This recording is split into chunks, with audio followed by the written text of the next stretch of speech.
TRS Clips, that one channel where you get to explore the unexplored realms of knowledge.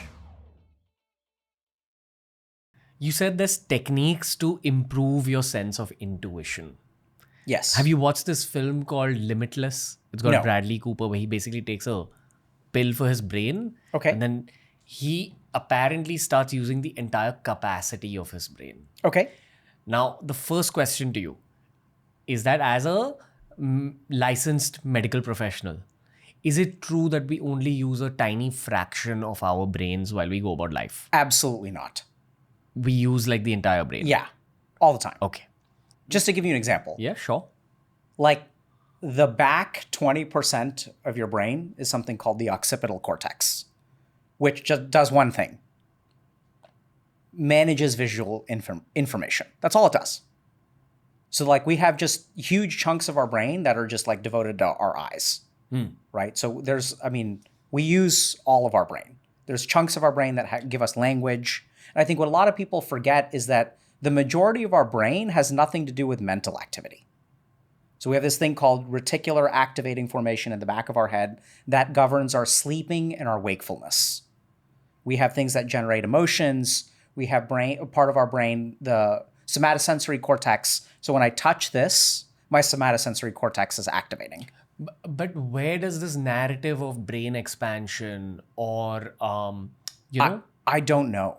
But would you say that, say in the case of the Buddha, Yeah. or someone who reaches that point of enlightenment, they're evolving to some next stage of being human, Absolutely. and therefore is something getting unlocked in the brain?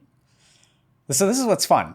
So I think actually human evolution is not unlocking your brain. It's disarming your brain. It's shutting off your brain. Shedding off what's not needed. Yeah. Even crazier, shedding off what is needed. So let's understand a couple things. This is going to be weird, but Is this like reptilian brain and limbic system? sort of, right? So first thing to understand is, Ranveer, what is our brain for? What's the goal of our brain? To keep us alive. Very good. So the evolution of a person is not about humanity or biology. It is about the evolution of you spiritually is very different from what our biology is designed for. So the standard problem that human beings have right now is that our biology is working against us. 1,000 years ago, even 100 years ago, people used to die a lot of starvation. So if you look at like a lion in Africa, its biggest problem is finding enough calories to live. So we have a lot of our biology is designed to hold on to calories. But now we live in a world where obesity kills more people than starvation. So our biology is telling us eat, eat, eat, eat, eat. We have to go against our biology. And that's what I would call quote unquote spiritual evolution is. So now you're evolving within an organism to something else. So a lot of what we do in spirituality is actually going against our biology, going against what our brain wants to do. And there's a beautiful example of this. We have a part of our brain called the default mode network. So this is the part of our brain that separates us from animals, probably, and gives us, what the default mode network does one thing. It allows us to think about ourselves. So if you look at like a deer, it's not clear that a deer can think about itself. It can think about the environment, it can think about a predator, it can think about where do I find water. But human beings can think about themselves. Like, so I can think, I am a good person, I am a bad person. Now here's the scary thing. If you look at someone who's depressed, and you ask them, what are you thinking about? They're thinking about themselves way too much. I'm a loser. I'm an idiot. I'm pathetic. I'm not great, right? Most of the time when you're happy, you're not actually thinking about yourself. When you think about yourself a lot and you're feeling happy, maybe you're narcissistic. I'm great. I'm awesome. I'm better than everybody else, right? So if we think about the default mode network, it's beautiful from an evolutionary standpoint because it allows us to study ourselves, but it also buys us depression. So how do we get, literally, what is the mind of someone who's depressed and how do we get them healthy? We help them stop thinking about themselves, right? So I'll give you another kind of example of that. So if I have social anxiety and I walk into a room, I'm thinking about, oh my God, what does Ranveer think about me? All these people are watching me. What are they going to think? I didn't shave properly today, or my hair isn't good. I'm thinking about myself, thinking about myself, thinking about myself. It's not healthy, but it's absolutely evolutionary.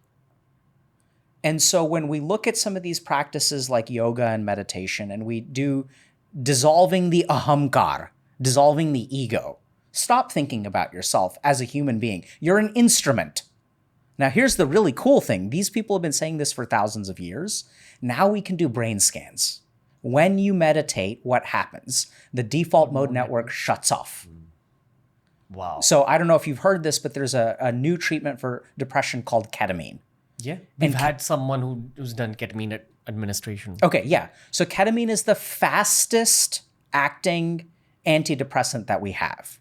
And what is the mechanism of ketamine? Shuts off the default mode network. Same with psilocybin? So here's the cool thing.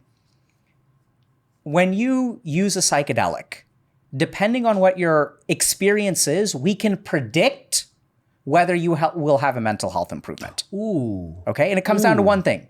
So if I take psilocybin and I just see lots of colors and I have synesthesia, which is like the blending of our senses, if I start to taste music, if I start to see sound, if I just see visions, but very little mental health improvement. The one thing that correlates with mental health improvement the most strongly is a sense of ego death. So when people have psychedelic experiences where I feel connected, I realize I'm not this body. I realize I'm not this mind. I realize I am a part of something greater. When they have those kinds of experiences, which probably correlate with default mode network activity going down, then we can predict. We can even ask you when you have a trip. What did you see? What happened? And if someone says, I felt connected to the whole world around me, we can predict that this person will have an improvement in depression, will have an improvement in PTSD, right? Because PTSD, trauma happens to you. It's about you. Oh my God, I'm this person and I'm screwed. I'm messed up. I'm terrible. And then once you realize, oh, I'm just a part. I'm like a cell in the organism of life. That shift in perspective, which people will also have through meditative practice, through spiritual practice. Now we know that it's linked through the default mode network. I hope that every mental health professional in India comes across this podcast. At least in India. Ideally the world, but at least in India. What do you hope they'll get out of this? Dude, so I've noticed that there's two types of mental health professionals in India, and I'm generalizing very, very heavily here. Yeah. But this is what I've noticed. And they're both kind of on polar ends of the spectrum. One's completely open to this stuff, one's completely shut off to this stuff. Yeah. And then there's maybe like a third category, which is soft on both. Like really soft, but on both sides. But that's a reflection of their own personality, that they're really soft and easygoing people. Anyone who's opinionated is on a far end of this spectrum. So it's okay. I don't want anyone to move to the other end of the spectrum. I just want people on that opposite end to get this perspective backed by biology. Yeah. Okay. Makes sense. I want to talk more about this default mode network. Okay.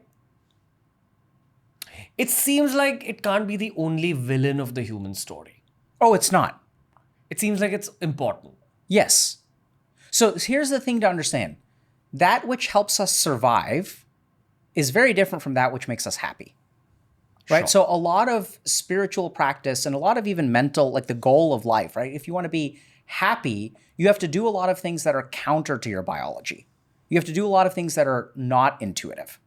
And a really good example of this is we think we need ego. Like if I stop looking out for myself, I'm going to get trampled. That's not necessarily true. If anything, the less egotistical you become, the more clear-headed you become, right? So you're able to see things in a more logical and clear way. The only counter argument I can possibly think of for this is that probably in your 20s or just when your career's starting out, you need a tiny bit of ego, I think. Yeah, so it's a great point. And even later. So I think the key thing to remember is that a lot of times when we're talking about spiritual development, it's not getting rid of desire. It's not getting rid of ego. It's having you in control of the ego instead of the other way around. Okay. An inflated ego leads to what we call arrogance. Yes. So do you think there's a correlation between the arrogance inside arrogant people and the nature of their default mode network? Like, is it more developed in arrogant people? Sort of is my answer. So it's a great question. So arrogance is slightly different from narcissism, right? So arrogance is, I believe I'm right, and I'm not So I would say arrogance is a deficit of cognitive flexibility, a deficit of empathy. Okay? So when I think I'm right, it doesn't dawn on me that if you disagree with me, there must be a good reason for that. So let's just use a simple example. So you mentioned earlier very rightly that there's people on two ends of the spectrum, right? There's people who are like open to spiritual stuff, and there are a lot of people in psychiatry, medicine, whatever, who are like, this stuff is completely wrong. They're not dumb. Let's remember that meditation and spirituality has been around for thousands of years, and people were still killing themselves. We've had access to this information for thousands of years. Why are they so anti this stuff?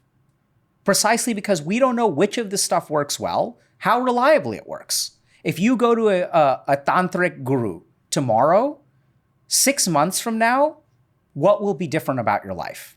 No one will be able to tell you. Even the tantric guru, I mean, I don't know what they'll say, but like a tantric guru will say like, okay, it depends on the blessings of the divine.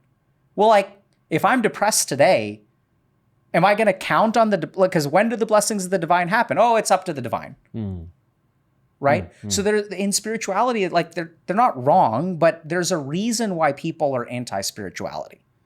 So this kind of goes back to this point of arrogance, where arrogance is a deficit of cognitive flexibility. It's a deficit of empathy. It's a deficit of, I can't imagine why you would think differently, and I know everything. Narcissism is more related to the default mode network. Ooh. Okay, so narcissism is kind of when you say arrogance, right? So I'm going to call that narcissism. I think I'm great. Inflated ego. I'm the best person on the planet.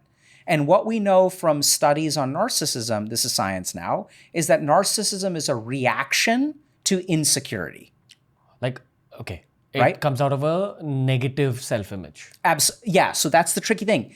Deep down, they have a negative self-image. And if I believe I'm dumb, if you even hint I'm dumb, I'm going to attack you. I can't tolerate it. So a narcissist gets their self-worth from the reflections of the people around them. I need you to think I'm smart. I need everyone to think I'm smart. I need everyone to tell me I'm smart every single day because I don't believe it about myself.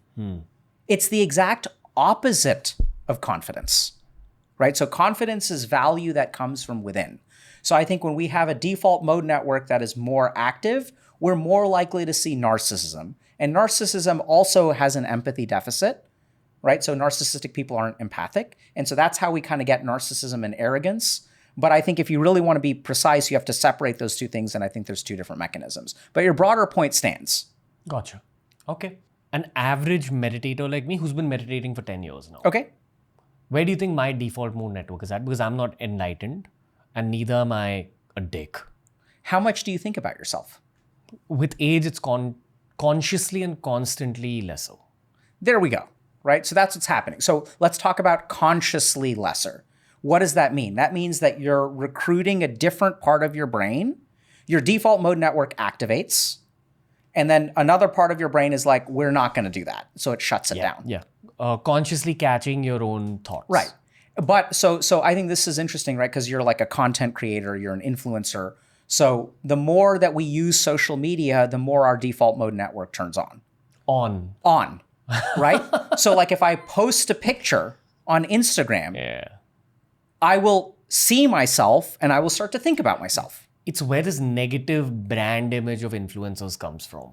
Really switched on default mode networks. That leads to those human beings possibly being more narcissistic. I think so. So I think that their default mode network is activated. They're more narcissistic. But here's the tricky thing that I think a lot of people don't realize.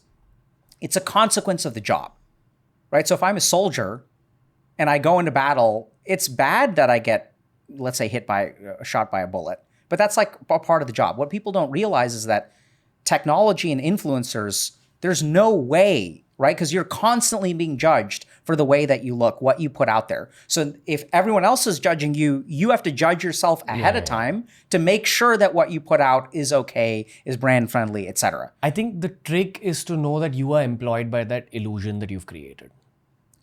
Yes, that is precisely the trick. But that takes effort, right? So this is where ego's not bad, but ego should be turned on or off.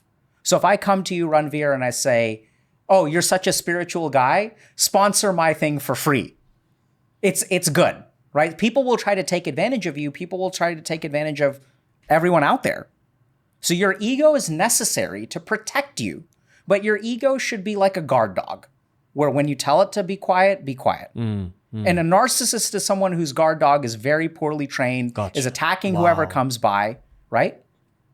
And so if we're talking about like succeeding in the world, we don't want to be hermits. And I think, Krishna has a great analogy where he tells Arjun that your indriyas, your five senses, should be like the horses and you should be the charioteer. You should be in control of your mind. And the whole problem with the default mode network being activated is your ego controls you. There's a zombie virus inside you. If you have a I have to be great, right? And so if someone like disrespects me like at the airport and cuts in line, there's a time where I'll say, hey, like you cut in line. But there's also like okay, this person clearly is like maybe having a bad day. So I don't need to, when I can turn on my ego like a light switch. That's the goal. Thanks for watching TRS Clips. Make sure to explore the channel. ऐसे ही बहुत सारे clips upload करे हैं. You'll keep working out your brain as you keep exploring the channel.